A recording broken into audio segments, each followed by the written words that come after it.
up? I'm back. What's up, Kendo? That was kind of loud. That was loud. What do you do? I'm trying to adjust my mic all at the same time. Boy, has it been a while.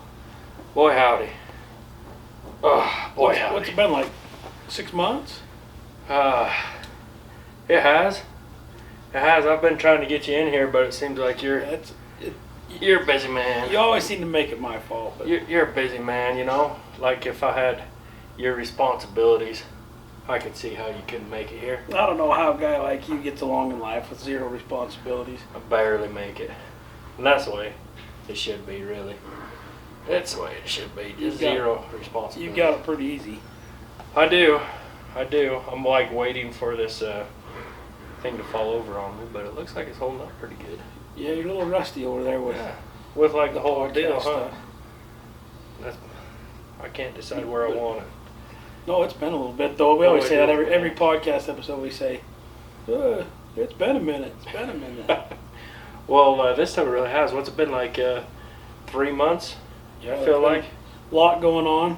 Yeah, a lot going on. Where are you at on your house? Update us. We're not anywhere that's really to speak of. I got the foundation, the footing's poured, and the foundation wall, and then that was back in October, the first part of October. Then we got hit with some weather, and frost kind of set in on us, and we kind of just held off. Yeah. Till it thaws out again, we'll get going.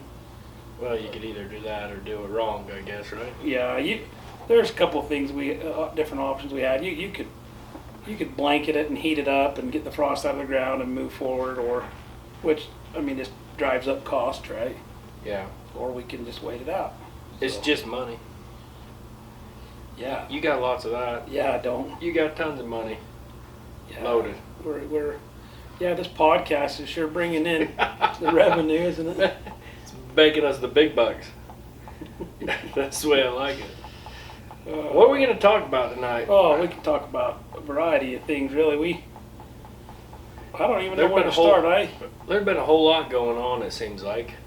We just got back from the basketball game. That's pretty fun. Manti had a basketball game. Yeah, that basketball game. Yeah. Yeah. But the other night we went to the Jazz game. Ooh, we did go to the Jazz game. The kids had some junior Jazz tickets and went to the Jazz game, and that. I used to be a big Jazz fan. We lost. Did we? I didn't even pay attention.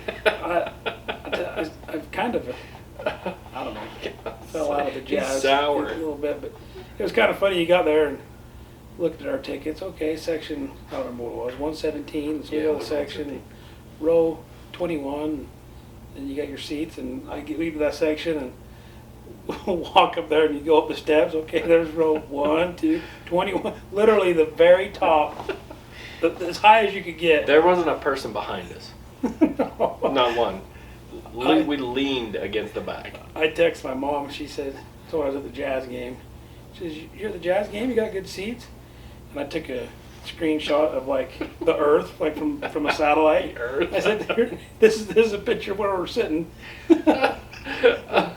Well, and then your brother happened to be down at like courtside. The most random thing, Landon. He never.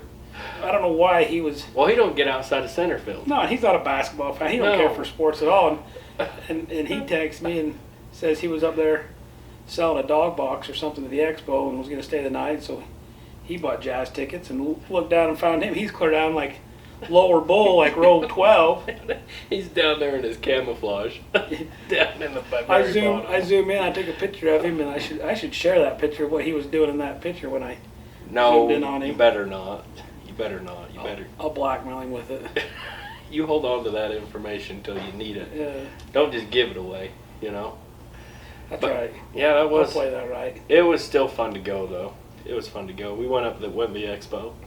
Just kind of ran through it, really. Yeah, we had, an hour or so to burn before the game, went through the expo. Yeah, we just kind of got there quick, and we made it to, we went through, the side entrance. It was close to the Delta, or I guess it's the Vivint Center, will be Delta Center. Yeah.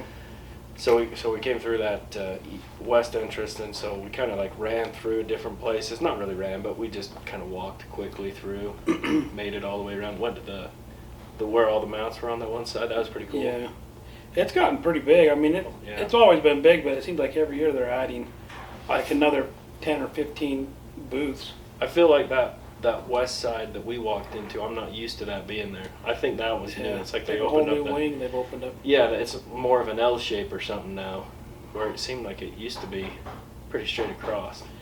Yeah, well, you know, we was joking about the expo. There's, what did we say? There's like 3 categories of types of people that are at the expo. There's just even 3 categories of stuff. Yeah. Right? Yeah. You've got your outfitters that are trying to sell hunts. Yep. So you got your safari hunts or your Alaska hunts or whatever. Just your these guided hunt hunts. packages. Yep, your guys that are trying to sell hunts, and then you've got your gun dealers. Yep. Fierce was there, and Brownie, Christensen Arms. Christensen Arms, all these guys, all these gun guys, and then you've got your hats and T-shirts. For real. Like your sweatshirts, your merch. We'll call it merch. Your guys, your influencers. Yeah. You know. Yeah. And like I guess there was some random like things, but like the furs we saw. But I guess that could go under clothing. Like, right. But for the most part, that you could. That's 3. 90% of them were within those categories. Yeah, 90% are within 3 categories, and then you got 10% amongst anything else. Yeah. And anything else, you know, it's so strange. I get a kick out of it, you know. A lot of those guys, the influencer side of people, they kind of get, they have their following, which a lot of times are the younger kids follow them. Especially because it's like a social media presence. Right. And it's like that age group. Right. And then you got guys like our age or older that just think, how are these guys, what are they doing? And I'm not making fun of them at all. I think. Hey, they found their niche. Yeah, they're making money. Yeah. Doing it. They found it something. But it's kind of funny. And then I follow a few people on Facebook and Instagram that kind of poke fun at it a little bit. I don't know. It's kind of funny. I just find it funny that because they're all this, to me, it's like they found a brand and you put the logo or whatever on a hat and shirt and that's it. But they get that following, and that's cool. Like people like that stuff. Like I think one that's blown up, it seems like to me, is that Hush. You know, that Hush had a huge booth. Yeah, I was really surprised at how big of a booth they had. And I've kind of watched them. Throughout the last several years here, as you go to the expo, I remember when their first booth started, it was kind of small. And man, it's grown. It's probably one of the top, I don't know, in the top 10 as far as size. Well, it was about, I mean, I could correct me if I'm wrong, but it was about as big as like the mount section. They had a whole, maybe not quite that big, but it was pretty big. You're talking the Mossback. Yeah, the Mossback where all the mounts are. Yeah, it was probably, I'd say probably 2/3 of that anyway. Yeah, maybe not all of it, but it was pretty close. Like I was surprised at how many. I just find it fascinating how people can do so well on this social media stuff and this YouTube stuff. Yeah, what the... Let's be honest. Let's just throw it right out there. We're jealous. Well, how are they pulling it off? Well, I wouldn't say jealous. I'm not jealous. Well, yeah. Maybe. Okay. What are you then? I'm happy for them.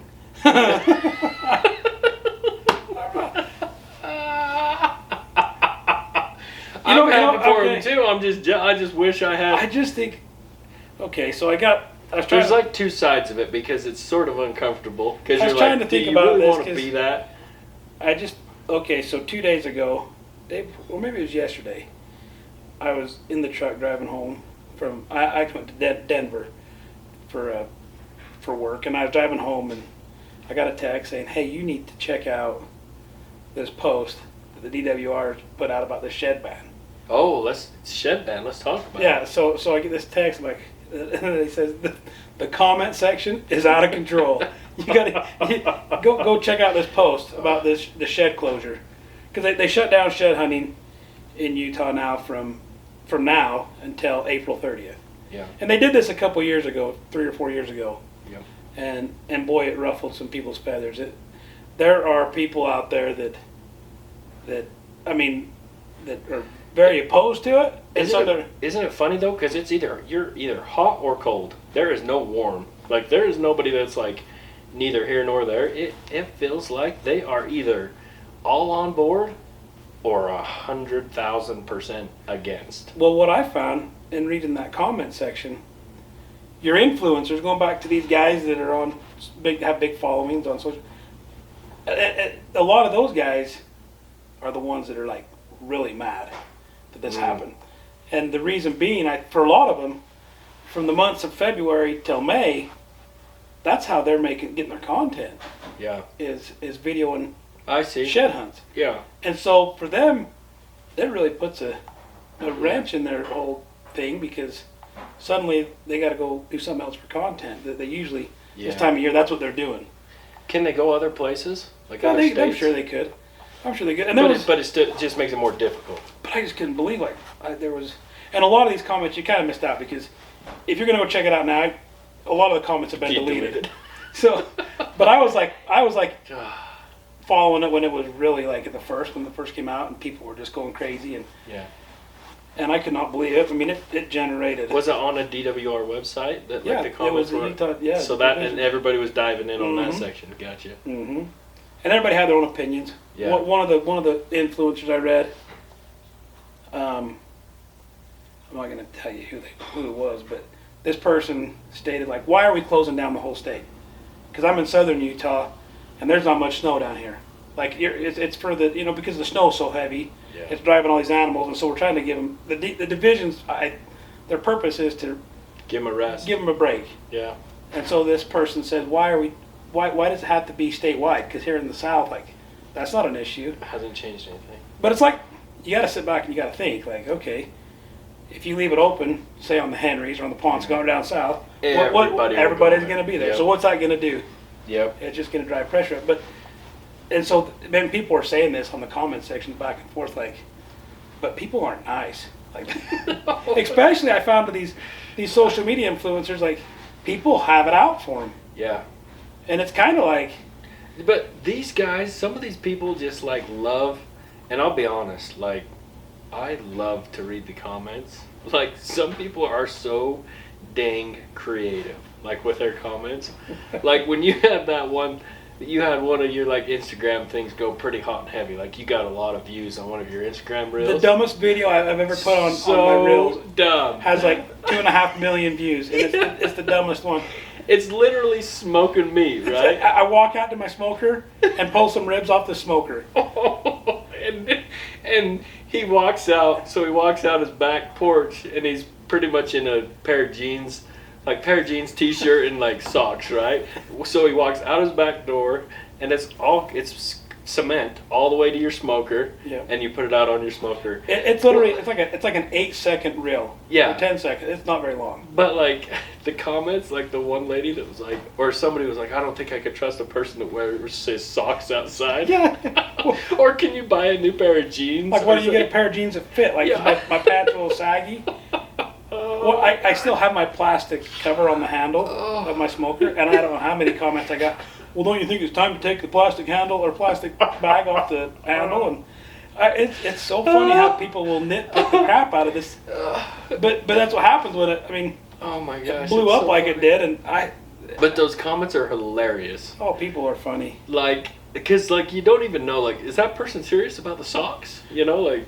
Or like, and people are really bugged that you didn't take the plastic off the handle, you know? Exactly. It's absolutely hilarious to me. And these comments on this shed post of the divisions, a lot of the most aggressive people I noticed that were like really attacking some of these influencers, they had like these accounts that weren't really them. They're like John Doe. Like these accounts that you click on them, they don't have any posts, they don't have any pictures. Yeah. But they're using that to comment anonymously to throw all their jabs in at people, and that's the problem. Like, all those really are jabs. Like, what are you really gonna do? Yeah, you're just gonna make some jabs. You try to stir the pot a little bit, but honestly, like, that's all it is. Because the division has to make a decision, and when they make a decision like that, it's going statewide. That's just the way it works. Because there's no way to like enforce a fake boundary line. Right. And even if there was, just like you said, then you just run into a whole nother set of problems of like everybody going down south or everybody going up north. I noticed a lot of people were basically commenting, look, looks like we'll just, the honest will be honest and the rest will still go out and pick up all the sheds. That's an argument that they all make, that, well, it's going to keep honest people honest, Jeff. Yeah. You're still going to have those same people that go, and basically everybody's saying, well, you tried this 3 years ago and the same thing happened, and there were still so many people that just went out and got the sheds anyways, and nobody ever enforced it, Yeah. And it is probably, enforcing that is not easy. No, it'd be really hard to enforce it. But the guys they do catch, breaking the law, they really need to enforce it and come down on them to make, example. Yeah. I don't know. I've got my own opinion on it. I think it's a good thing. Yeah. Ultimately, I think that they're trying. I think the division is trying to do something for them. Well, yeah, and that's all they can do. They're just some people are saying, people can go out and hike around, people can go out and snowmobile, people can do all this other thing. Well, the division doesn't have control over all those other activities. They have control over certain things. They can, so they're doing something for their part, hoping that other people will. Well, and you get the whole argument that I guess we'll just become bird watchers. It's like, guys, you guys are so stupid. Like, if you really like deer and you really want to be a part of a positive thing, just don't go. I just thought it was interesting, these bigger influencers chiming in and how, they were, a couple of them were really mad. Super against it. And really, and you think that's mostly about content for them? I think it's their living. They're making they're making a livelihood. Yeah. Whether it be selling the horns or videoing it and uploading it to YouTube and making the money that way. It's true. My opinion. I got to be careful about what I'd love to hear your opinion. No. My opinion? Yes, give it to us. I just think that if you've thrown all your eggs in that basket, and some of these guys are diverse enough, they'll get by just fine. But if you've thrown all your eggs in the basket of, I'm going to survive and provide, doing this, this one thing, that's probably not a good move. Especially when we're talking just YouTube. You're talking a platform that could potentially be pretty volatile. Who knows what the future's going to be for YouTube. And it's been proven to be there and be there for a while, but still. It makes you wonder where all this is going to go. I just think.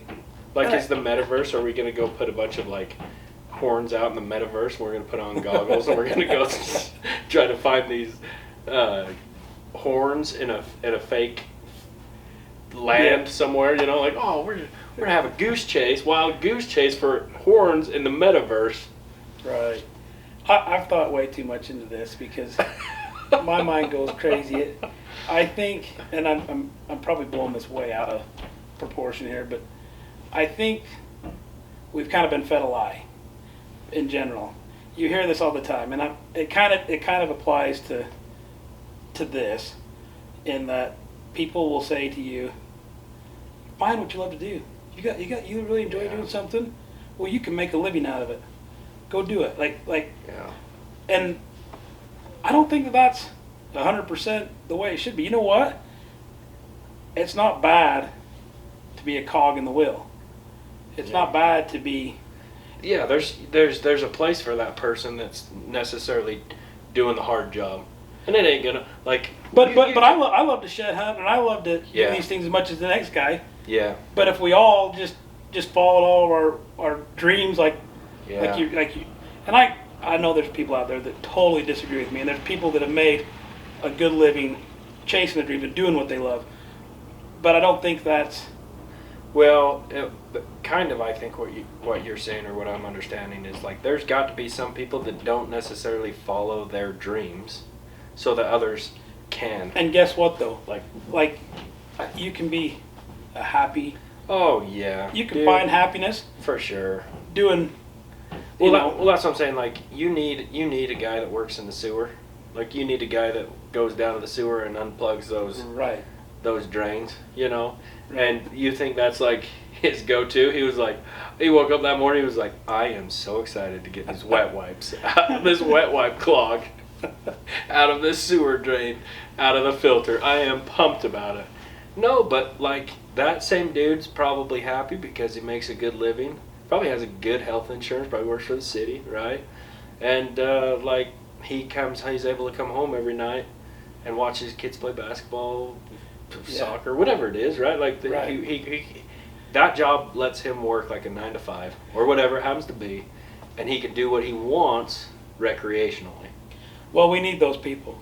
Yeah, and I'm happy raising those kind of people. Like if my kids are that way and they're just normal people that do the jobs that need to be done, that's fine by me. I think that we get so caught up in, especially on social media, seeing all this, these lives of people that are not really real. It's not really for most people. I mean, there's a few people out there that are doing it, and another thing I think about when I hear all this is a lot of times what seems to happen is the thing that you really like or love doing, the minute it turns into your job, it's not so fun anymore. Right. When it becomes that thing that has to get done, or you have to help somebody kill that elk, or the pressure comes on as a guide, or you're out hunting sheds and you're like, crap, I have to get 5 sheds today, and if I don't get enough dog chews or whatever it is. Like, I can only imagine that just like changes the game. It's no longer fun, recreational, fresh air. And something like this shed hunting thing, it kind of sucks because there's people out there that they're hitting it hard out there. Yep. And suddenly for these hobby people that there's no more to be found. You can really tell on that post. You go read it, like which people have more on the line than the ones that don't. Yeah, the ones that got a bunch to lose, basically. And I get it.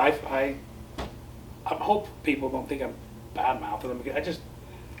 It's just different. It's what it is it's interesting. Yeah, it's interesting to see how something so small could affect like so many people, and they so many people are taught go chase your dreams, go chase this, and I think you should. Like, I think it's great that you can. Like, if that's really what you love and that works out for you, that's awesome. I just think to some degree we got to realize that there's also a whole nother avenue, that you could be happy doing other things. Right. There was Gordon B. Hinckley at one point. He said something to the effect, I can't remember the exact quote, but he said something like, your kids, the truth of the matter is your kids aren't all going to grow up to be doctors or lawyers or these big, high dollar professions. Right. The truth is your kids are probably going to grow up to be just normal people that do normal working class jobs that just fit into society there's a cog in a wheel. And he says that's okay. And that's totally fine. That's great. Not one thing wrong with that. Yeah.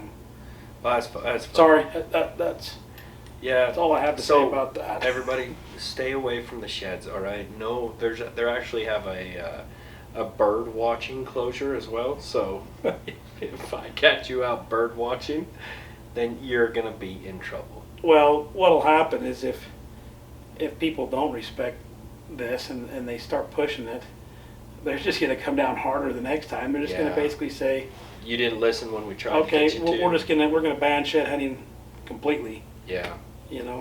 That's crazy, isn't it? And I get it. There's going to be those people that break the law no matter what. That'll do it, and it's frustrating. Yeah. That a few of those people can ruin it for the rest of us, but it kind of is what it is. Yeah. Like, it's like, well, you're right. It doesn't, like, there's going to be people that break the rules, but that doesn't necessarily mean that it's okay or it's right to do. Like, just because somebody else broke a rule doesn't mean you get to. Right. So it's whatever. I don't know. But I had a heck of a good time at the expo. I had a fun time at the jazz game.